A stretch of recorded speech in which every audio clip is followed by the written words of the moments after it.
Imagine what would happen to you if while you were walking through the parking lot of an apartment complex, you mag dumped into a vehicle simply because you said you heard what sounded like a gunshot. We know what would happen. You would be 5150'd, go straight to jail, and probably wouldn't be able to possess a weapon for the rest of your life. Former deputy for the Okaloosa Sheriff's Department in Florida, Jesse Hernandez, has still not been charged with any crimes over the incident he caused on November 12, 2023, when he blamed a falling acorn for scaring him so bad that he made the decision to mag dump in his patrol cruiser, which contained a soon-to-be millionaire, Marquise Jackson. Determined not to let this story disappear from the collective minds of the masses, Jackson's lawyers held a press conference yesterday. My name is DeWitt Lacey. I am an attorney with the law firm of Burris, Nissen, Baum, Curry, and Lacey. And we are here today to talk about what happened to Marquise Jackson, who's standing here with me, with his family, by way of some Okaloosa County Sheriff's Department officers or deputies. Now I'll say this, folks. There's been a lot of comical comments about what happened and comments about the initial videos that had been released by law enforcement, right? The nature of the officer's mistake, their reaction, and what has been told to law enforcement, or what has been told by law enforcement to the public, is that everything's okay, right? The officer who made this horrible mistake, the one officer, they say, has been now terminated or resigned, and all is well. Marquise was not hit by any of the dozens of rounds that were fired into that vehicle, so we should all be okay and go home and have a nice evening. But that isn't the truth. That is not the truth. If that were the truth, I ask you this. I want you to go talk to the psychologists who see our war veterans. Even though some of them may have not been struck or hit by bullet fire, they still have a lot of psychological issues and turmoil and trauma from those wars, from those engagements.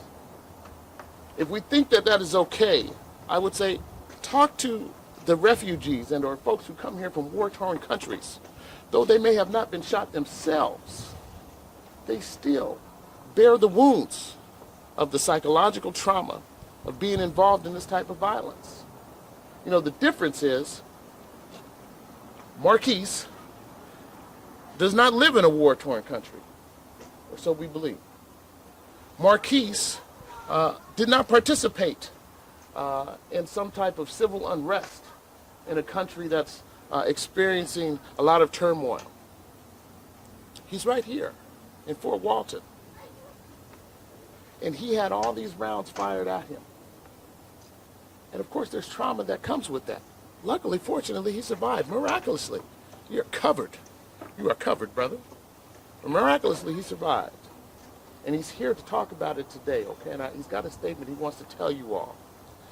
What we also will be doing today is releasing some videos of more shots that were fired at Marquise when he was handcuffed in the back of a car, already had been searched, had not committed any crimes. The officers told Marquise that in order for them to give him relief, that is to get him out of the situation where he was being fired at while handcuffed in the back of this patrol car, that he had to sit up and allow them to shoot rifles around his silhouette to knock out the windows so they could see inside. Apparently around here, you can't see inside officers' glass windows. I don't know, maybe they have tinted windows. It sounds ridiculous, but even more frightening is the aspect of using a human for target practice. That is unwarranted, it is unconstitutional. And we are going to be filing a claim for damages, soon to be followed by a lawsuit, because of what happened to Marquise. And I know Marquise has some words that he wants to share with you right now. I want to give him that opportunity. Marquise? I want to start off by thanking God for keeping me here with my family and friends, because there was a chance that I could have died from each bullet that was shot at me. On November 12th, my life changed forever. I haven't been the same since. Will I ever have a peace of mind again? Imagine being shot at a tremendous amount of times while handcuffed in the backseat of a cop car by the ones we call to protect our community. My life flashed in front of my eyes as I hear gunshots and feel bullets going across my face.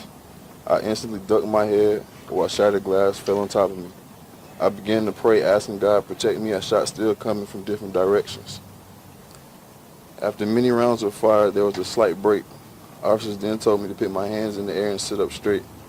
I knew I couldn't put my hands in the air because I was handcuffed, and I couldn't sit up straight because they were aiming at my head. I thought my life was over. I sat up straight looking around, and I see many guns aiming at me. I then left it up to God again as I faced forward, closing my eyes, asking for help. Then they began shooting again. I found a way to rest my hands on the shattered window area to prove I haven't done anything wrong. Moments later, they swarmed the car searching for weapons. There was nothing found. Looking around, I see my parents crying. I only can imagine how much pain that brought them, not knowing if their firstborn was either dead or alive. Picture your children in my situation.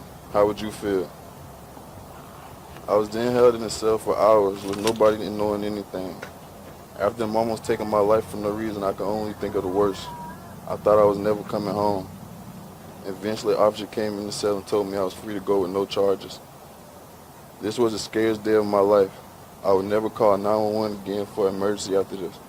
Okaloosa County Sheriff Department caused so much pain, not only to me and my family, but different families across the world. I deal with flashbacks and nightmares every day. I wish I can get this image out of my head. It has really taken over my mental. As I continue trying to live my normal life, being a part of the MBNO Foundation, giving back to different communities and coaching the youth, I deal with constant reminders of this traumatic situation. I pray that one day I'll again be myself. Last but not least, I want to thank everyone who was standing with me during this difficult time.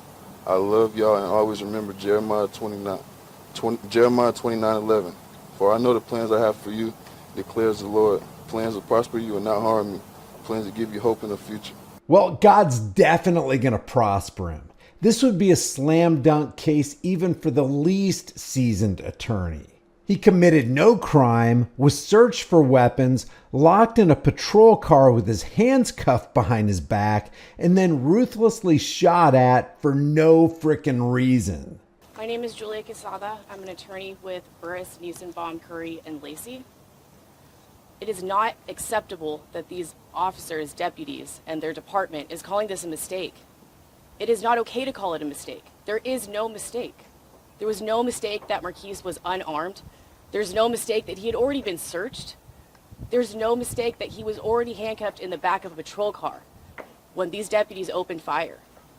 And there's no mistake that the department hasn't released all of the footage or the information related to the shooting. This is not okay. The deputy that shot, that said that he heard an acorn or after the fact that that's a mistake, that's not acceptable. He resigned. That's not accountability. The other deputy that was exonerated, that is not accountability. There has been no accountability, there has been no transparency, and there has been no justice.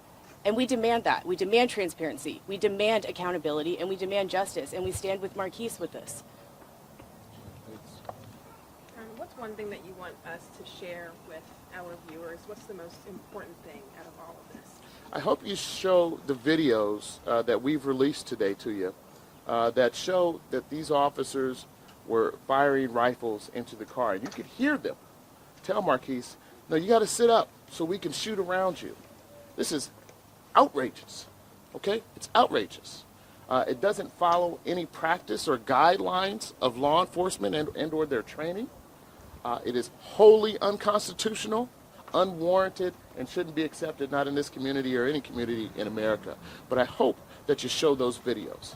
And I hope that you ask questions of the law enforcement community around here and the Okaloosa County Sheriff's Department as to why only one officer was reprimanded, right? There was a sergeant on duty who said all of this was okay, who said that it was okay to make Marquise sit up so that they can shoot rifles around his body as a human target. I hope that's what you cover. And sir, you're calling this a fight for justice. What does that justice look like? Accountability. And whether that comes in the form of money, whether that comes in the form of further action by the sheriff's department against the deputies involved, that's what we want. But it can't be swept under the rug as this is just a harmless event where nobody was injured. You have a family here who was praying for their life. Praying for their life, that their loved one was not hit or injured when he hadn't committed any crime. Yes, we want to clear Marquise's name. He's not a criminal. He's not a monster. I know we're sitting here in Florida and we're some years off from Trayvon Martin or Michael Brown, but it's the same story. And it's this notion that for black folks, young black men, to be seen as monsters, and it's okay to shoot at them like this. Well, it's not. That's not what the law says. It's not what the Constitution says. And we're here to hold folks accountable. And Would this incident have been different if Marquise was white? that is a question I wish that you would ask the law enforcement community. But I think the rush to judgment shown by the sergeant, there are some allegations that were made at the time, which turned out to be untrue. There was no real investigation by law enforcement except, well, we'll handcuff him and put him in the back. And then somehow, I don't know, maybe they thought you were Jason Bourne or somebody, Marquis, said that he escaped from handcuffs, pulled out a silenced weapon and started firing from inside the car. It sounds ridiculous. It sounds ridiculous, and I hope it sounds ridiculous to the public. So that's what we're here about. The sheriff released a statement earlier this morning saying there are active investigations into all of this. Have you had any contact with those cases that are pending now? No one has given us a call just yet. I would imagine we'll be hearing from them, and we look forward to working with the law enforcement community to do the right thing. Okay, we look forward. We want to work with law enforcement to help you get it right. And this is an opportunity for us to make sure that we get it right. And we don't have to have division here. We all saw what happened. And not only was it a mistake, it was an egregious mistake. And there has to be some consequences from it. Leave your thoughts about this for the world and the global thought police in the comments section below. What do you think should happen to Mr. Hernandez and Sergeant Beth Roberts? If you haven't done so already, subscribe to the channel, hit the bell notification icon, give it a thumbs up, share it with everybody you know. Don't forget to subscribe to my email list through my website, highimpactflix.com. If you want to support the channel further, grab a hard-hitting, conversation-starting shirt or design that you can put on a shirt, hoodie, mug, cell phone case, hat, pillowcase, whatever you want. Become a channel member, but more importantly, know what your rights are and stand for your rights. If you don't flex your rights and use your rights, you will lose them. I'll see you in the next video.